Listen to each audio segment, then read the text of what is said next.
101 nomli roman hosiliga aytmoqchiman. Bu romanda o'sha Gollandiyadagi Amersfoort konslageriga 101 ta o'zbek o'g'loni olib boriladi. O'sha qul qilib olib boriladi. Keyin ularni hammasi ochiq maydonda qolib ketadi. Hattoki yomg'irda ham, qorda ham ular o'sha sabr qilib chidab, har qanday qiyinchiliklardan birgalikda o'tadi.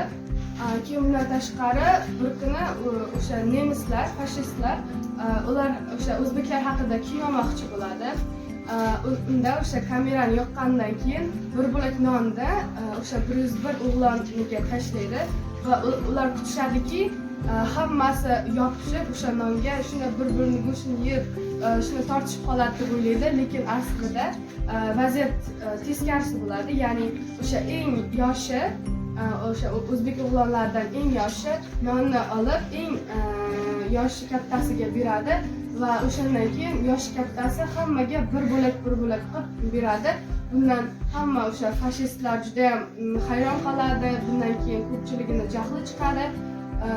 Shundan keyin ular hammasi o'sha jahl ustida 77 tasini otib o'ldirib tashlaydi. Qolgan o'sha 44 tasi qorda, yomg'irda bitta o'lib shunday vafot etadi.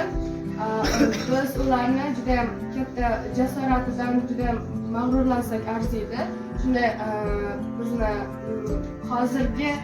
hozirgacha bunday bo'lishimizga aslida shular sababchi.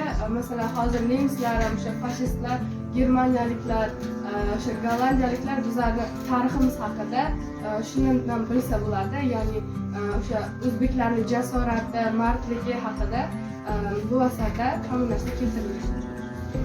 Asar juda ham qiziq, hammaga o'xshash narsa.